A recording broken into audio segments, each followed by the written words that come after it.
Wonderful. All right, friends. Well, I'm going to share my screen and start our presentation. Methodist Foundation 101. So to get started, uh,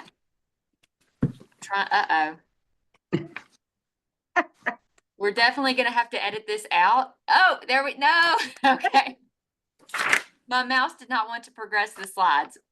Well, friends, to get started, the first thing we want you to know is that the mission of the Methodist Foundation for Arkansas is to expand and manage, or to establish and manage charitable funds to strengthen and expand Methodist ministries across Arkansas.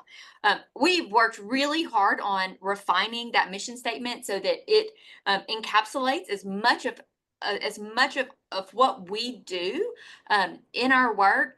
But I love to boil it down to say that we really exist to strengthen and expand Methodist ministries across Arkansas. And Amy and I and Wayne, Mackey, and the other Amy, we hope that by the time we're done this morning, you can see how we are truly strengthening and expanding Methodist ministries across Arkansas. We started in 1963. We are a nonprofit that we exist to assist Methodist churches, individuals, and institutions. We manage over $225 million in assets, and I'm going to break that down for you in just a moment. But with those assets under management, we are the seventh largest Methodist foundation. And sometimes people will ask, like, what are there, like 11 Methodist foundations? But there are actually 47, and we are the seventh largest. So we are proud of that. We know that is truly a reflection of the generosity of Methodists across Arkansas and how they've invested in their local churches and how they've invested in the ministries that we share across our state. And while we're the seventh largest Methodist foundation determined by the amount of assets that we have under management, we actually award more grants. So we give away more of our own money than any other Methodist foundation in the connection. Out of that 47, we awarded $1.8 million last year alone. We have over 800 accounts with local churches and with individuals, and more than 170 Methodist churches and institutions have accounts here at the foundation. And you know how I said we have $225 million in assets? With those assets under management, some people think, wow, y'all have $225 million to give away. No, we manage $225 million, but those investments allow us to distribute nearly $6 million every year back into local churches, into Methodist ministries, and our clients and grant recipients around the state. And we're able to do that, to have the 225 million in assets, make that nearly $6 million distribution every year. Because of the three different accounts or the three different areas or pockets of money, if you will, that the foundation has. And I want to share that with you. So how do we distribute, how do we get $6 million to distribute into Methodist ministry across Arkansas? Well, the first way that we do is we manage accounts called agency accounts. These are accounts that local churches have with the foundation. So local churches, some churches they've been given bequest, or they have some money that doesn't need to be in their operating budget. And instead of just letting money sit around, they want their money to work for them and grow and give them annual income to fund things that are simply outside of their operating budget. So they set up accounts with us. And part of that $6 million that we distribute annually is the churches receiving their annual distributions from the funds that they have invested at the foundation. So that's one side of our ministry. And the second is we have trustee accounts. This is the foundation's term for this.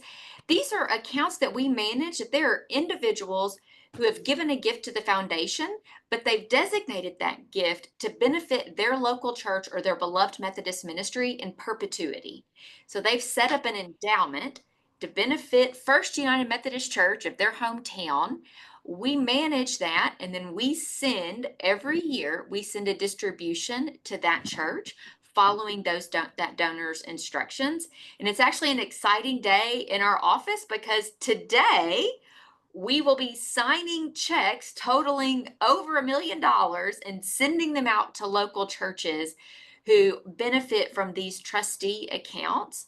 So that's that is money that's going out from the foundation to these local churches and ministries because of gifts given by donors who have made the foundation the trustee of that gift that will benefit in perpetuity their beloved church or their beloved Methodist ministry.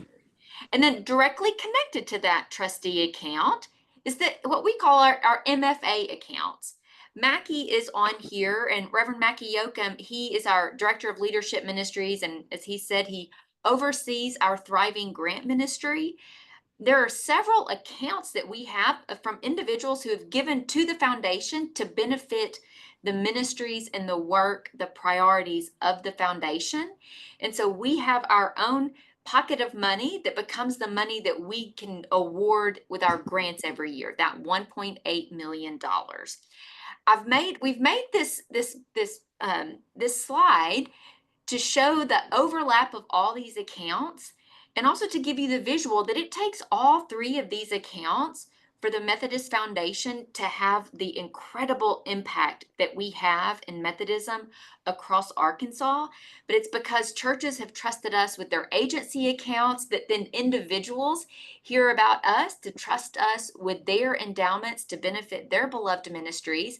And because of the generosity of those churches and the donors who have given money to the foundation, that we have the largest grant program of any Methodist foundation in the nation.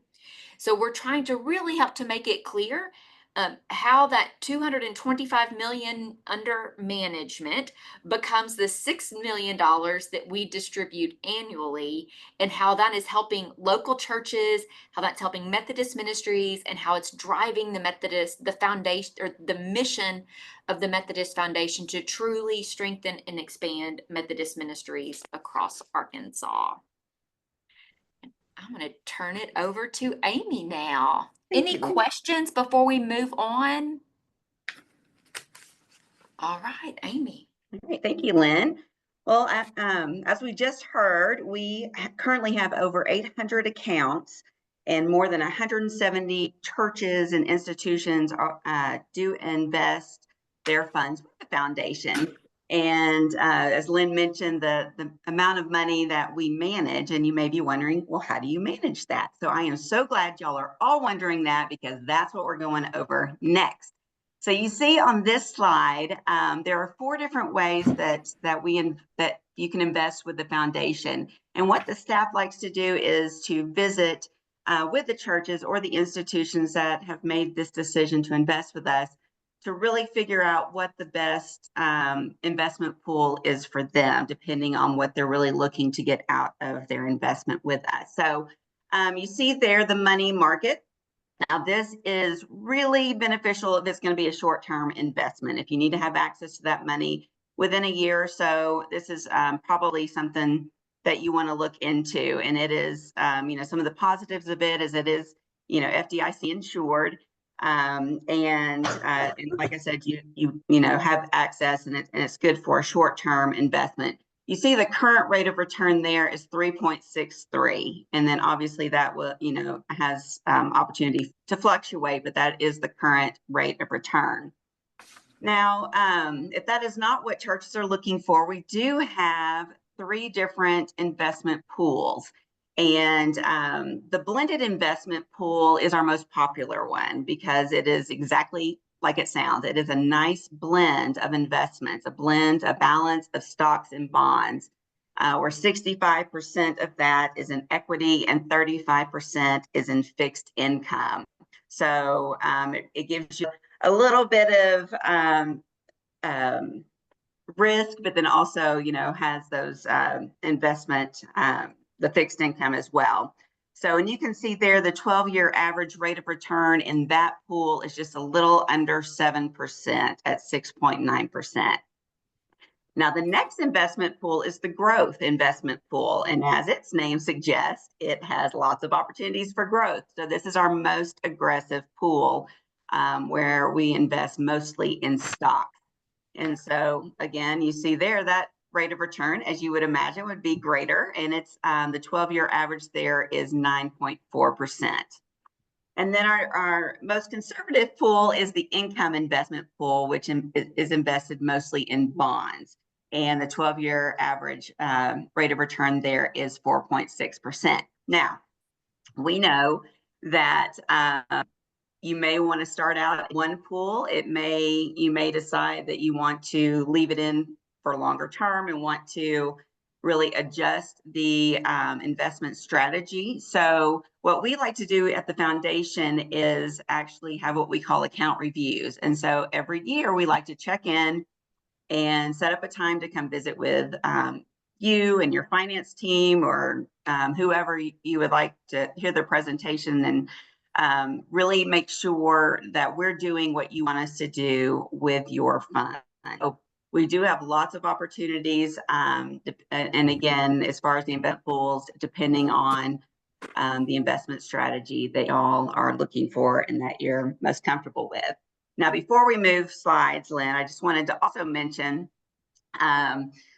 just say a quick word about our fees. Now, you're going to be charged a fee wherever you go, and whether that's with an investment company or another foundation.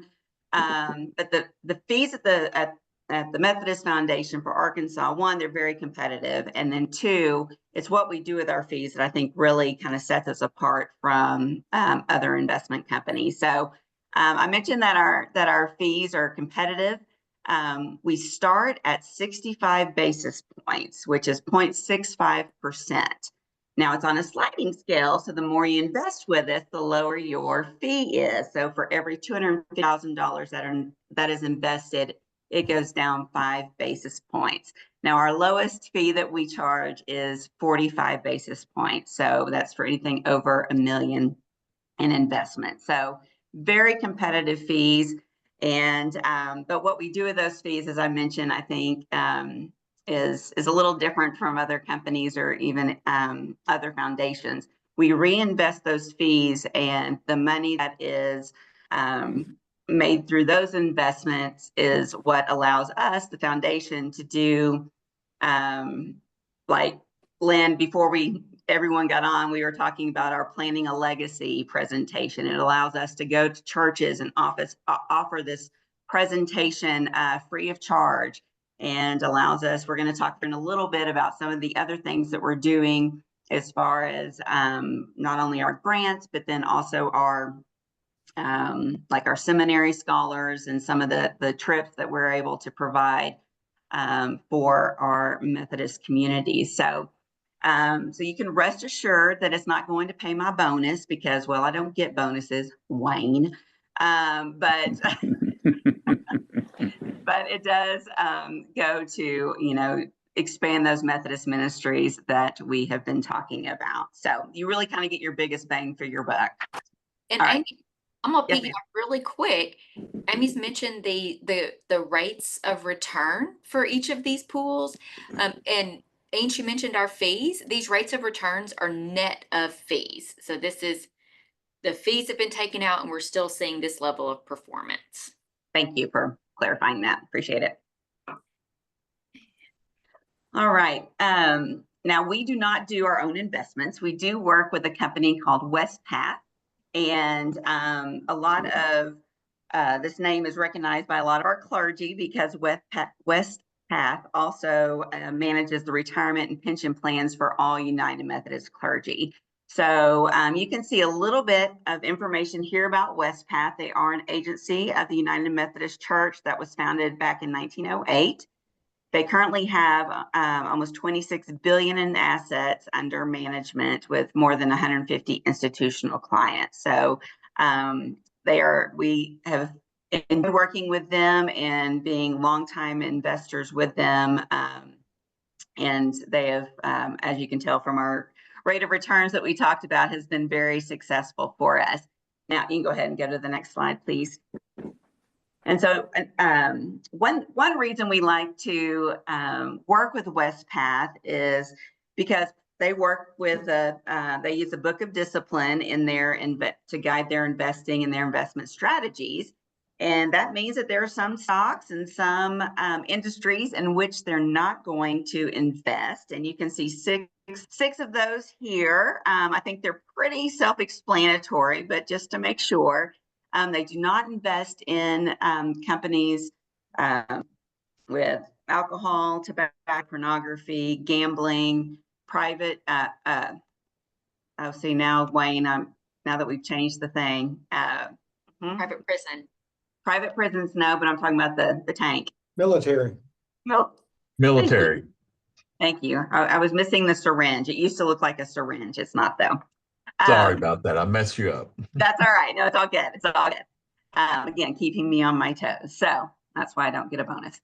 But anyway, so these are the industries in which they do not invest. And so Westpath has told us that really it doesn't hurt or help our investment strategies. And so we feel we feel good about not investing in these industries. So anything, Lynn, that you wanted to, I know you like to use Investable Universe, so did you want to? Well, as you can see by the little box on the side, when you exclude these 6 categories of stocks, you exclude them from the investable universe, which this presentation is the only time I ever get to say those words together.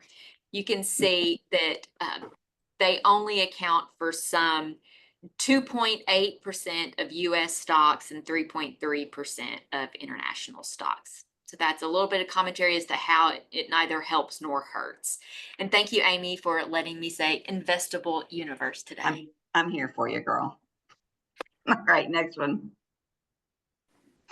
So as you can see, our missions really are aligned with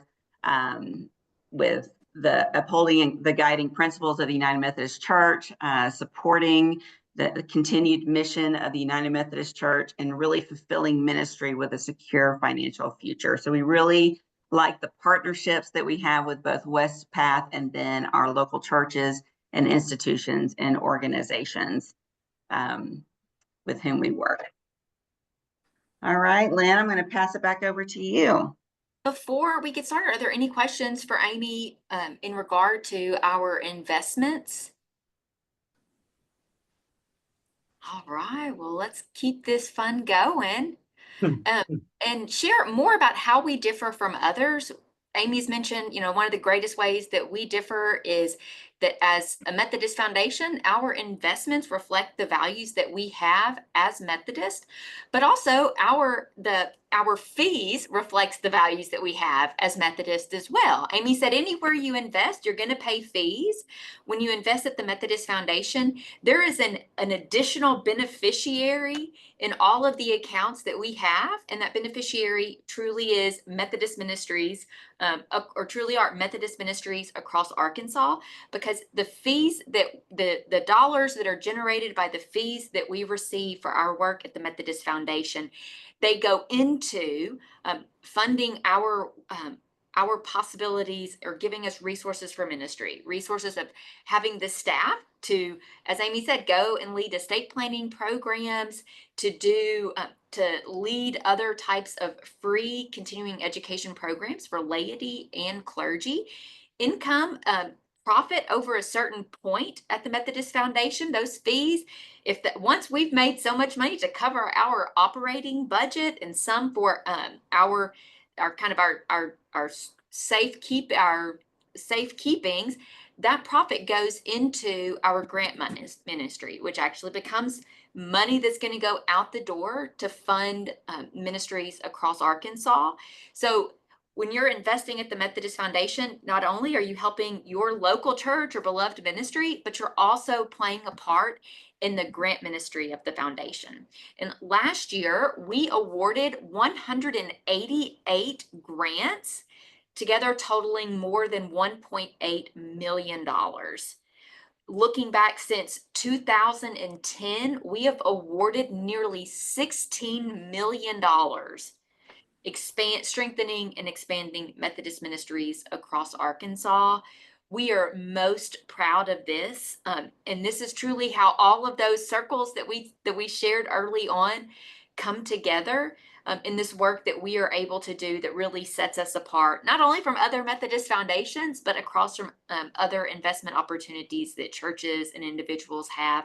You'll see some pictures from some of the grants that we have provided and some of the ways that we have been strengthening ministry. You see a picture of some of our staff who are helping to feed at Campus Community, a church in Little Rock that is for the homeless community. They offer free meals throughout the week, and our staff has we have a regular time that we go and feed those folks.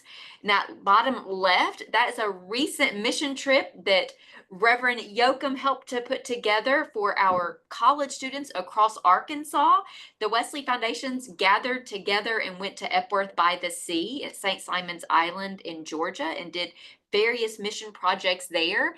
And then you'll see that picture of the Diaper Collective of Northwest Arkansas. This was a ministry that Amy helped us to get connected with in Northwest Arkansas, obviously, collecting diapers for those moms and dads in that area who need that assistance. We are proud.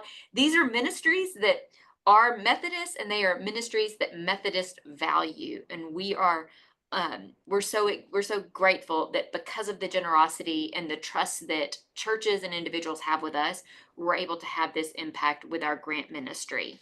Our next few slides are going to tell about some of our biggest grants that we have, not only in the financial size, the biggest grants, but also the grants that are having the largest impact.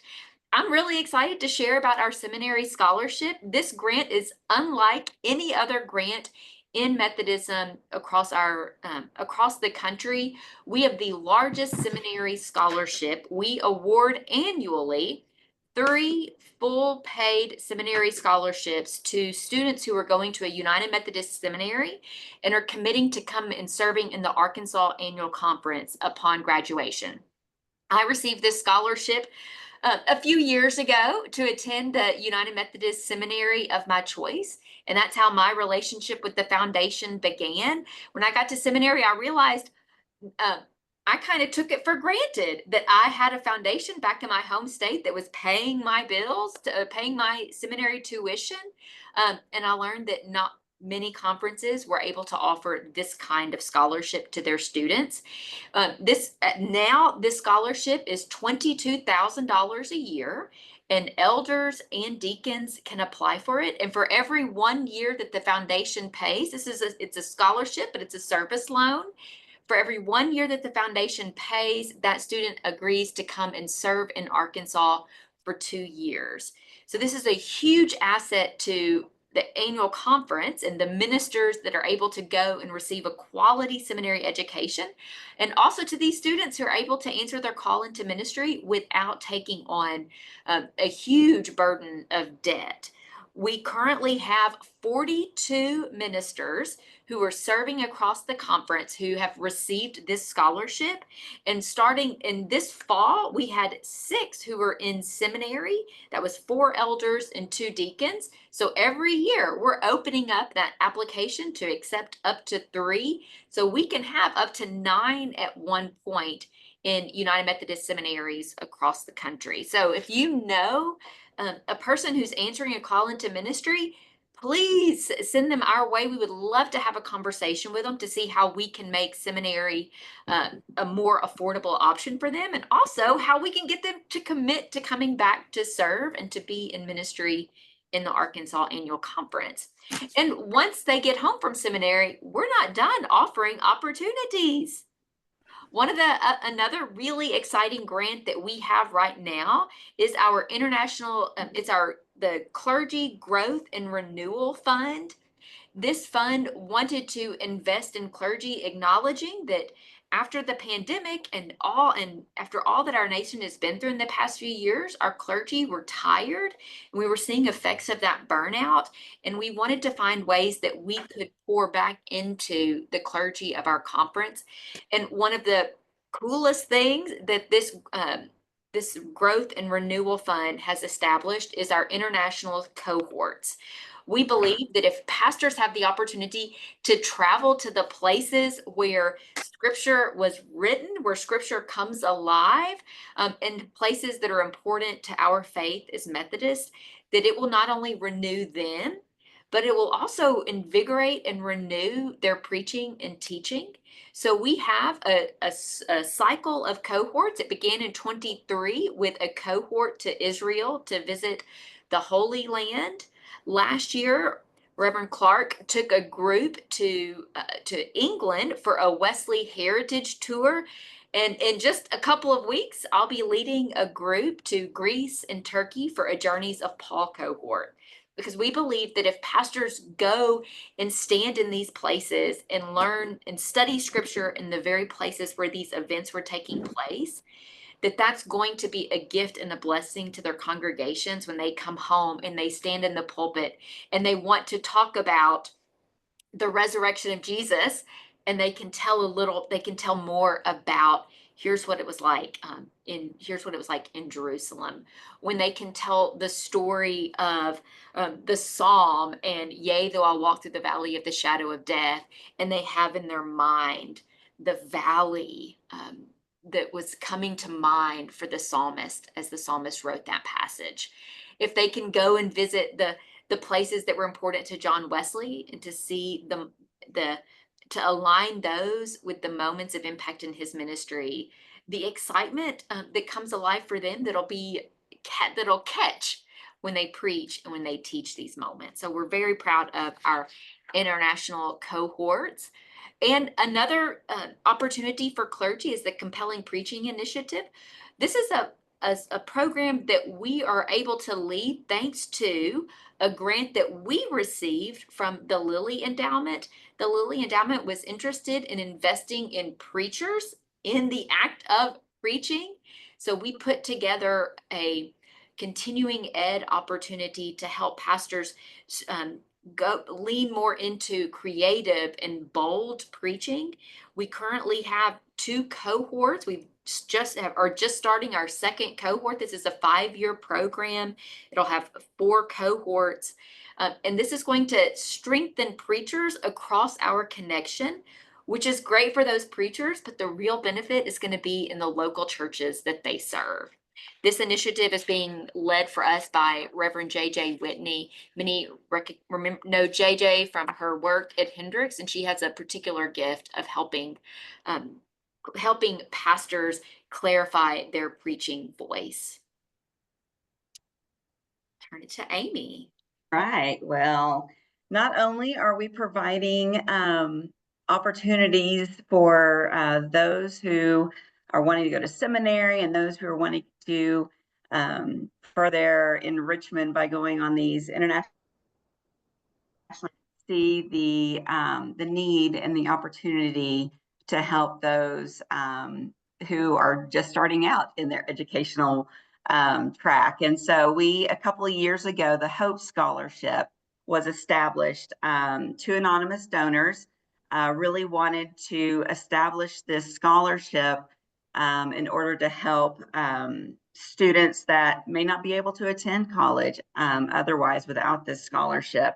And so they came to us and said they wanted to do this. And then our grant committee decided to go ahead and match what that initial gift, what they had given us. So the scholarship has already helped over 20 low-income students attend college.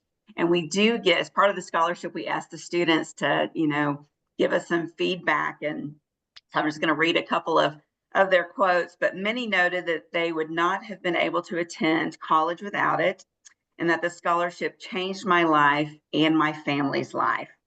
Now, the original donors wanted the funds to be spent within the 4 years, but the foundation really wants to continue to offer this. We see the impact that it's having on these students, and we want to continue that and offer this life-changing scholarship. So to sustain this giving level beyond the donor and the grant committee's commitment, we are currently actually raising funds to establish a permanent endowed fund over $4 million. So we have 2.5 million already towards this goal, and we're currently working with interested donors to raise the remaining amount. So we are thrilled to be able to have started this program and looking forward to continuing to impact those students across the state. Now, most recently, you can change it, sorry, click, thank you. Most recently, we announced that the foundation will now offer young United Methodists from across the state an opportunity for scholarships to attend programs provided by Camp Tanaco and OMP, or the Ozark Mission Project, this summer. So we know the impact that church and church camp experiences have on a young person's life of faith.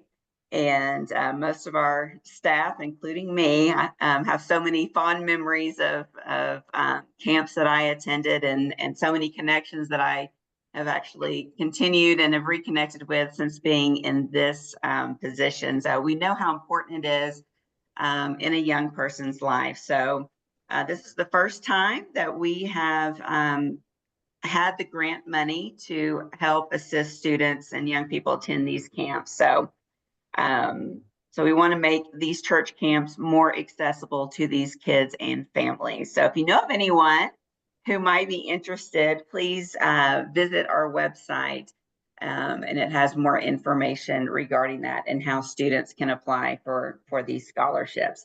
And I believe that, Mackie, correct me if I'm wrong, these are on a first come, first served basis. Is that correct? Okay.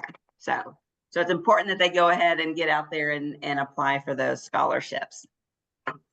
Now in, February 16th, so in a couple of weeks, yeah, you're good, sorry.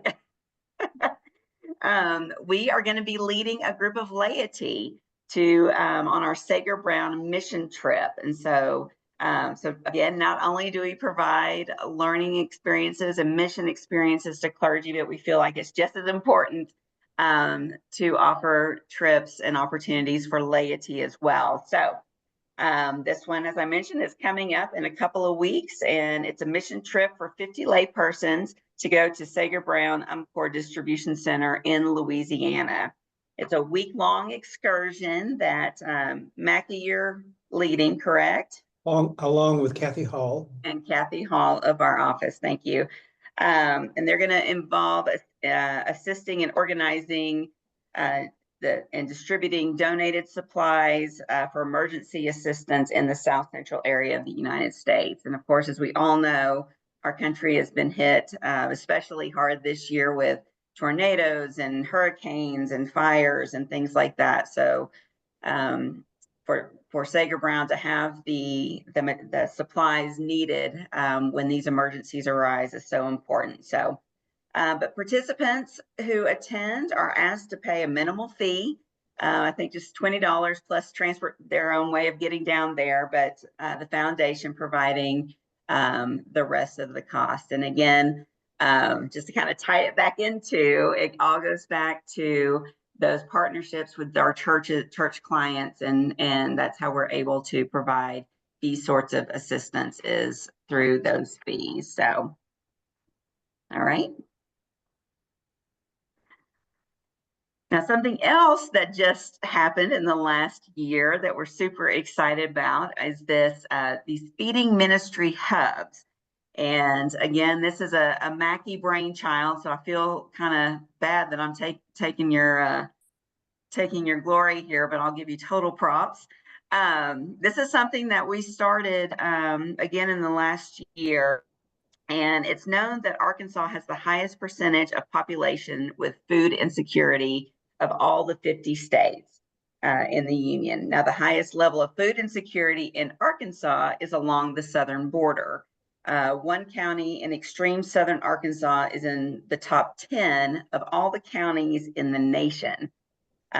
So we have partnered with 200,000 More Reasons and the First United Methodist Church in Crossett to help with this disturbing statistic. So together we've created a feeding ministry hub in Crossett.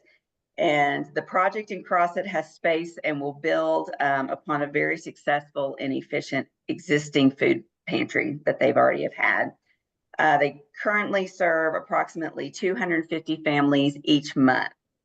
By all estimates, the number of those families since starting this hub in the area of Ashley County will increase from 250 to almost 450 almost immediately. So by starting this hub, it really has already shown quite a bit of impact. So there are a number of churches in the area of Ashley County and in the surrounding counties that will be used as extension delivery areas with the Crossit Food Pantry, serving as that hub, and then they'll have the extensions going out from that. So, but it gets even more exciting because we also just recently announced a partnership with the North Central Food Bank in Mountain Home to support and expand its Hunger Garden program, which will increase access to nutritious foods across its service area. So Mackie and I went up there, I guess, was that end of November? I think that we presented that and got to announce that. So we're super excited about. And additionally, we have started conversations with churches in the Northwest Arkansas area for similar impact in those counties. All right. So you've heard about all these great things, and you may be wondering how, you've talked about these grants. Is there a possibility for my church to benefit from these grants or my organization to benefit from these grants? And the answer is yes, there are opportunities for that. So you can see here we have a grant committee on our board, and they meet monthly to go over any grant applications that have been submitted in the previous month. And you can see that our grant funding priorities, a lot of these we've already covered today with the education and of course, food insecurity and poverty and things of that nature. But you can see we have all of those funding priorities, and they're not listed in priority. There's not one that's over the other. We look at all of those funding priorities. So if your church has a program or wants to start a program that would meet one of these funding priorities, or your organization, because there are, like the Diaper Collective, they're not necessarily Methodist affiliated or related, but they serve a community that we are wanting to help in one of these funding priorities. So nonprofit organizations are also welcome to apply. Now, I will say with the nonprofit organizations, they are reviewed twice a year. So we can definitely visit with those organizations separately if you have questions. But for churches, we do review those, and Methodist affiliated organizations, we review those applications on a monthly basis. And as Lynn mentioned earlier, we last year granted more than $1.8 million in grants. So there's a web address there that takes you straight to our grant page. As we've mentioned, Mackie is the grant guru. That is his official title. And you need a new name tag though. But he will be the one that you will work with when you're going through that process. But the application is on there, the process is on there. And so definitely we encourage those churches that can benefit from those. That's okay. Benefit from those grants to look into that grant program.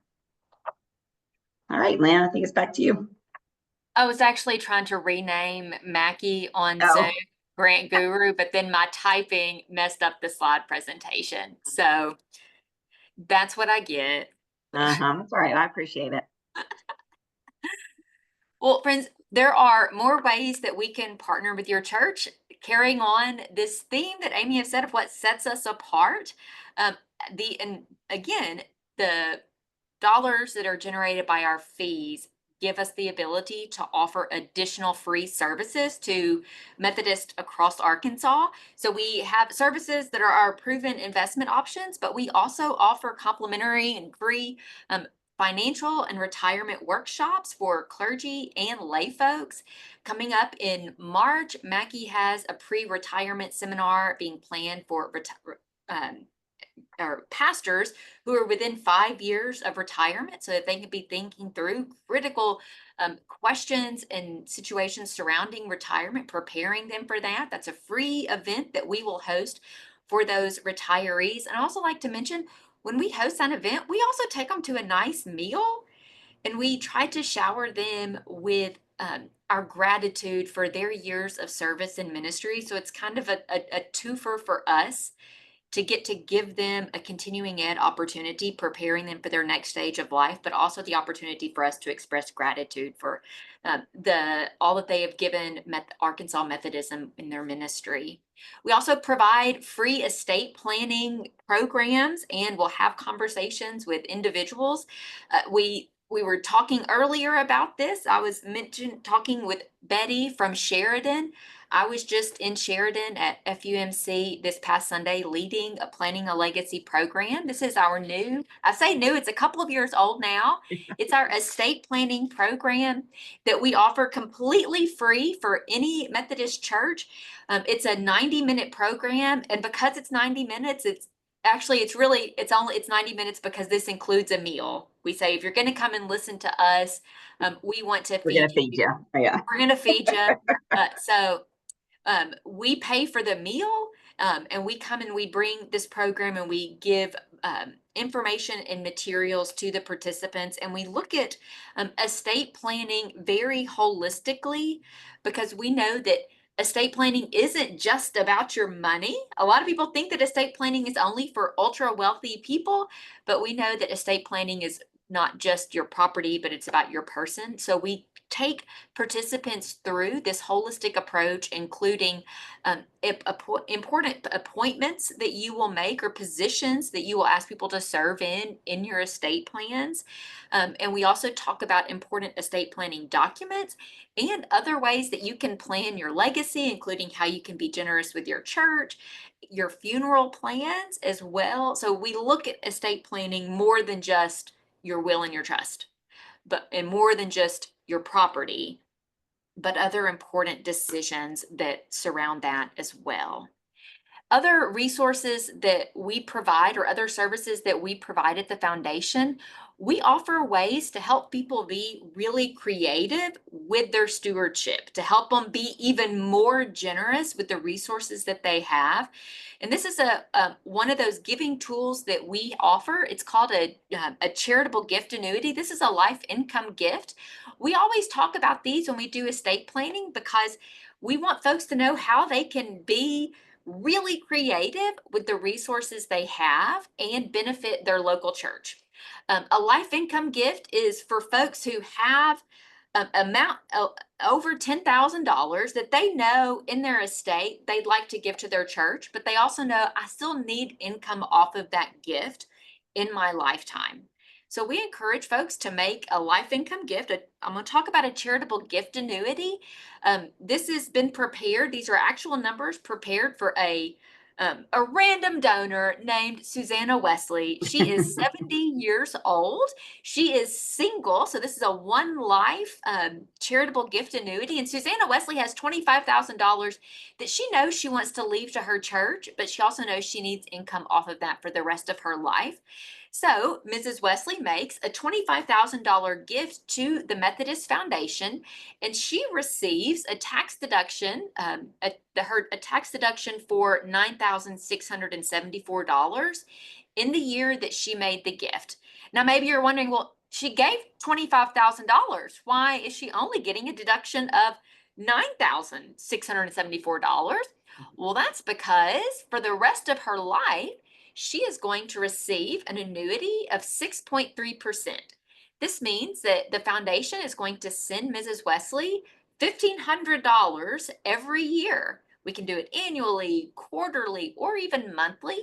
And the way that this works, we've received that gift of $25,000.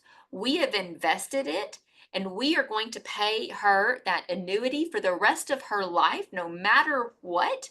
And then our hope is that through our sound investments, that when Mrs. Wesley passes away, she is going to have at least 50% left in that fund that will then be sent to the local Methodist ministry of her choice.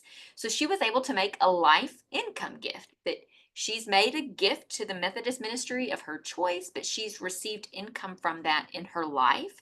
We lift this up as a great way for people to be creative with their generosity with their local church, to be savvy with the resources that they have. So this is one example of one of those creative options, a life income gift, a charitable gift annuity. We also offer donor advised funds. These are great for folks who support many different organizations or many different ministries, or who need to bunch their gifts, that they have a wealth of it and they have a large amount of money that they know they want to be charitable with, but they need to spread that out over several months or even over years. So we offer donor advised funds where the donor makes a gift to the foundation, and then they get to instruct us where they would like the donation or the grants to be distributed from their donor advised fund. So it's a great way to streamline your charitable giving, and to take advantage of some tax opportunities or some tax advantages to making a larger gift in 1 year and then spreading that out. Amy and I have become, over the past couple of years, we've been really researching donor advised funds, and we see them as a really great way for donors to be smart and savvy with their giving. So if you're interested in a donor advised fund, we would love to visit with you about a donor advised fund at the Methodist Foundation. So, whoopsie, going the right. So these are some ways that we help donors be creative with their giving. One other thing we want to highlight is our Bishops Club. Some of y'all are members of our Bishops Club, or you've heard about it. This is a giving society of the foundation. They're really friends of the foundation who are committed to our ministry, committed to the vision of strengthening and expanding Methodist ministry across Arkansas. These donors make an annual gift to the foundation of $1,000, and that gift goes into our grant ministry and is actually what has been funding those feeding ministry hubs. But also, these are the folks who we consider to be our close friends, that we can share how things are going at the foundation and then know that they're taking that information and sharing it with their Methodist friends and in their local churches. We gather for a meal every year. We hold it in May. This past year, it was at Camp Aldersgate, and this is a picture from our Bishops Club luncheon where we say thank you to those donors and get to share updates and good news of the good work that is happening here. So that's our Bishops Club, and it's named in honor of all the bishops who have served the Arkansas Conference over the past decades. And then in conclusion, we always like to say thank you. Thank you for your time. Thank you for learning more about the foundation. These are thank yous and reminders that we end with anytime we're doing an account review or meeting with a church who's interested in investing in the foundation. We want to leave you with some of these really big highlights about the foundation, reminding you of what sets us apart. Remember, our fees are helping us to strengthen and expand Methodist ministry in Arkansas. Our investments, you can feel good knowing that your investments are in line with the values that we have as Methodist. You can know that you are getting some of the best customer service. You've seen 5 out of our 12 staff people here this morning and our smiling faces. We are excited to get to engage with our clients, with our churches, and with folks. We love getting to help people strengthen ministry in their areas, knowing that it's helping us all to strengthen Methodist ministry across Arkansas. We don't pay fees. The only fees that we charge are those investment fees that we mentioned. Sometimes other places will charge service fees or this and that, a Monday fee, a Friday fee, so many fees. Not us, only the investment fees. And then know that our services are for any Methodist church or organization. And you can see that we've had a really intentional effort to also reach out to our Pan-Methodist sisters and brothers. So in the African Methodist Episcopal Church, the African African Methodist, Episcopal Zion, the CME, and all Wesleyan rooted denominations. And speaking of that really friendly staff, here we are, 12 of us, 11 of us office here in West Little Rock. And then Amy is our person in Northwest Arkansas, our Northwest Arkansas Development Officer. And then you can see, here's a picture of two of our two offices. And I know Amy and I both and all the staff extend the invitation. Whenever you are close to either of these places, stop by and see us. Both of our offices offer some of the best coffee. We're happy to make you a cup, sit down with you, and share about how we can work with you to strengthen Methodist ministries in your, as one of my favorite meteorologists used to say, in your neck of the woods. Well, friends, now we want to know what. Oh, thank you so much, Kathy. I see your applause. Thank you. Well, friends, do y'all have any questions for us?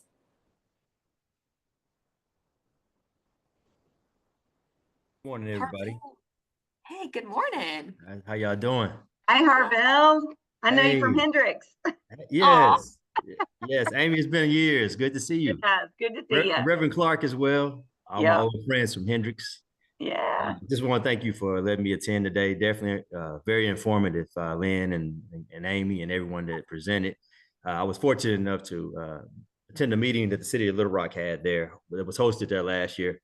And Kathy Hall, of course, reminded me, she remembered me as a freshman there at Hendricks when she was there, and got me in your network via email. And I've been getting the email, so I really appreciate the communications and all, and just happy to engage and learn more about it, how you all are making a major impact in the state of Arkansas. So I look forward to maybe even working with you at some point. And also, I think I met Mackie that day as well through Kathy. So definitely a pleasure. I've worked with Charles Donaldson for a number of years. I know he does a lot of good work. Somehow I woke up in higher ed and in his office, and he offered me a job, and I got a chance to learn. Like I said, with people, takes people 20 years to get the kind of experience I got with Dr. Donaldson in a short amount of time. So I always want to sing his praises. Definitely been very impactful in my growth as a used to be young professional. I finally crossed over. But my time there before I think he retired before I finished up, but when I was at Euler more than 10 years ago. So just happy to be a part of this group and sharing and learning. So I just want to thank everyone. Thank you, Harville. Yeah. Question on the camping scholarships. Yes, Was that, and you said first come, first serve, but is there any needs-based in that, or is it just whoever applies first? It is a need. It is first come, first serve, but the way that we are talking about it, we've wanted folks to consider that, do they need this? So we've said that it's for folks that the financial requirement for camp would make it prohibitive. So we're really asking folks to use their judgment and their hearts to decide if there's a factor in their life that would make them want to move or apply for it earlier in the process than others. I think that's great. Thank you. Yeah. now the OMP scholarship is really for a church more than just an individual churches. And our preference there, our priority there would be a church that has never attended an OMP session before. We want to try to increase the base of participation among churches in Arkansas. So. Thank you. Any other questions? Look at us right at 11 o'clock. Yes. Well, we can, I think the staff who are on here, we can stick around for a few moments to answer any, just to be available for questions. But if other folks need to head out, since we are at our hour, feel free to do so. But just know we are so grateful for the time that you took to be here today to attend, MFA 101. We'll need to get y'all certificates that y'all have all passed MFA 101. So congratulations to each of you. Yeah. Thank y'all for being here, and we hope you have a wonderful day. Stay as warm and dry as you can. So Thank blessings you. upon you.